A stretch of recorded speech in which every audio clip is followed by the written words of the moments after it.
ఇప్పుడు మనం చూసుకునేది పార్టికల్ అట్రిబ్యూట్స్, రెండు టైప్స్ అట్రిబ్యూట్స్, వాటిని చూద్దాం.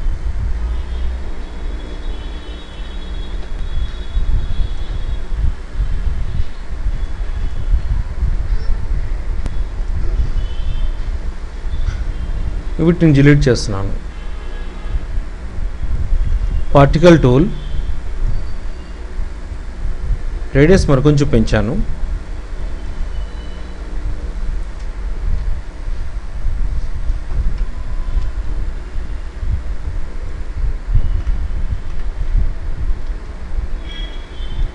పార్టికల్స్ ఇవి.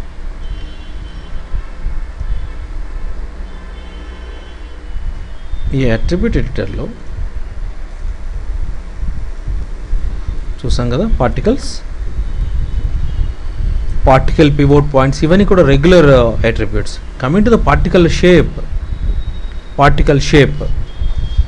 ఫస్ట్ డైరెక్ట్గా నేను షేప్లోకి వస్తున్నాను. అదే రెండర్ టైప్ అనమాట. ఇది ఎలా ఉన్నాయి? ఇవి పాయింట్స్లో ఉన్నాయి. ఎన్ని రకాలుగా రెండర్ చేయొచ్చు? ఇదిగో ఇన్ని రకాలుగా రెండర్ చేయొచ్చు మనం. మల్టీ పాయింట్స్ అంటే ఒక్కొక్క పార్టికల్ ఇన్ని పాయింట్స్ మళ్ళీ అయింది. ఓకే, ఒక్కొక్క పాయింట్ మళ్ళీ ఇన్ని పార్టికల్స్ అయింది, ఇన్ని పాయింట్స్ అయింది. నెక్స్ట్ మల్టీ స్టిక్స్ అయితే జస్ట్ టైల్స్లా ఉంటాయి అనమాట. ఇవి వీటితో కాకుండా ఎమిటర్ నుంచి కానీ వచ్చాయన్స్ అంటే వాటికి విజిబిలిటీ ఉంటుంది అది. సో ఇప్పుడు మనం దాన్ని చూడట్లేదు. లైన్ వెయిట్ని అడ్జస్ట్ చేసినా రావట్లేదు. నెక్స్ట్ న్యూమరిక్స్, ప్రతి ఒక్క పార్టికల్ ఒక్కొక్క న్యూమరిక్ వాల్యూ అప్లై చేస్తుంది. ఎన్ని పార్టికల్స్ ఉన్నాయనే విషయం మీకు ఇక్కడ తెలుస్తుంది లాస్ట్ పాయింట్లోకి వచ్చేటప్పటికి. పాయింట్స్ అంటే regular points. Spheres, each particle is going to render as a sphere. అంటే 5 చూడండి, అవునా?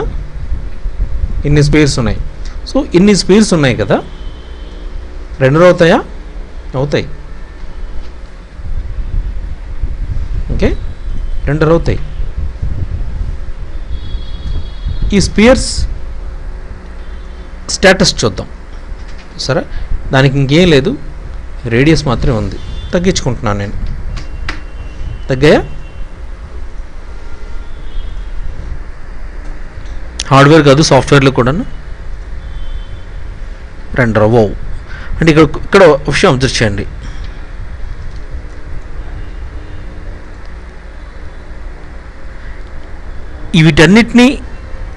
ఇవన్నీ కూడా హార్డ్వేర్ రెండర్ టైప్స్. ఇవి సాఫ్ట్వేర్ రెండర్స్ కేవలం బ్లాబీ సర్ఫేస్, క్లౌడ్ అండ్ ట్యూబ్ మాత్రమే సాఫ్ట్వేర్ రెండర్స్. ఇవన్నీ హార్డ్వేర్ రెండర్సే. మీరు ఆ విషయం మీరు చాలా క్లియర్గా ఉండాలి.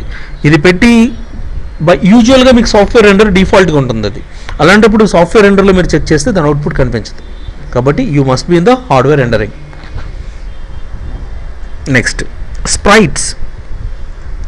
స్ప్రైట్స్ ఏం చేస్తామంటే ఒక్కొక్క దానికి ఒక్కొక్క ప్లెయిన్ టైప్ వస్తుంది. అది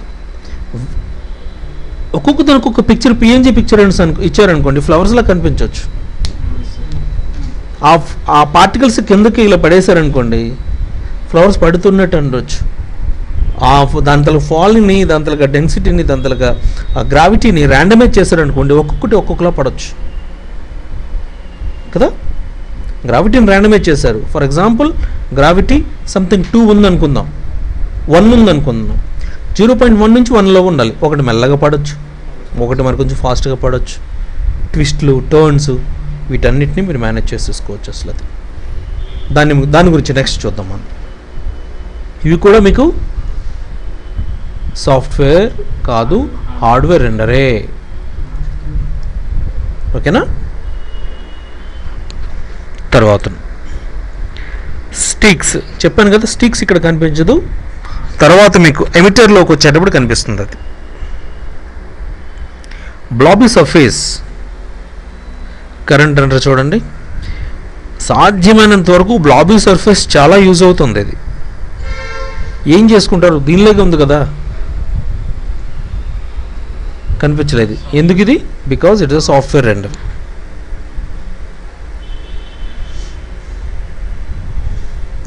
స్పియర్స్ లాగే ఉంది కదా అనుకోవచ్చు. బ్లాబీ సర్ఫేస్కి థ్రెషోల్డ్ అనే ఒక బ్యూటిఫుల్ అట్రిబ్యూట్ ఉంది. థ్రెషోల్డ్ ఏం చేస్తుంది అంటే it's going to mix, shape out అయ్యి, అంటే దాని తాలూకా దాంతో ఉండే అదర్ బ్లాబీస్తో అది మెల్ట్ అయిపోతుంది. కొంచెం పెంచుదాం.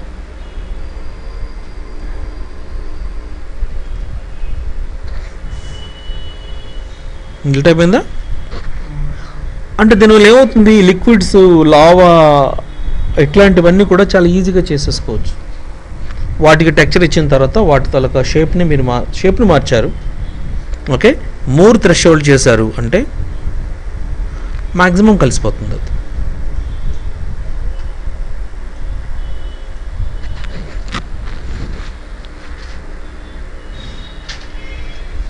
కదా,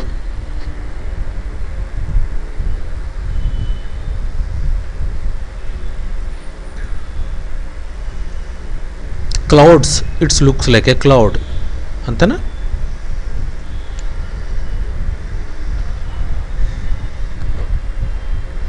వాటిని యానిమేట్ చేస్తారు. చాలా సింపుల్గా అయ్యే ప్రాసెసెస్ ఇవన్నీ. ఫ్లూయిడ్స్తో కూడా క్లౌడ్స్ చేసేసుకోవచ్చు, very realistic clouds, but secondary thing అది.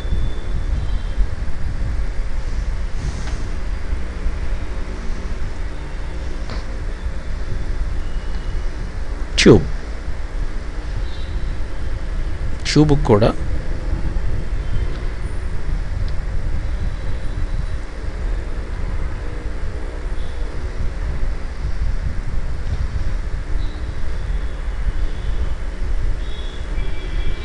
క్లౌడ్ అండ్ ట్యూబ్ ఇంచుమించుకు ఒకేలాగా ఉంటుంది. అది ఎక్స్ అండ్ వై డైరెక్షన్లో ఉండే రేడియసెస్ని మార్చారు మీరు. ఓకే, అయితే ఈ ట్యూబ్ని చాలా లిమిటెడ్గా వాడతారు, కానీ ప్రీవియస్ ఉండే ప్రతిదీ కూడాను వాడాల్సిన అవసరం ఉంటుంది. అది ఇవే రెండర్ టైప్స్. ఇవి అర్థమైందండి? రెండర్ టైప్స్ ఇవి. అంటే మీరు పార్టికల్ వేస్తే, పార్టికల్ ఎందుకు, అది బేస్, అది particle is the base. How to render అనేది మీరు చెప్పాల్సిందే. ఓకే, ఇవి particles and it's render type.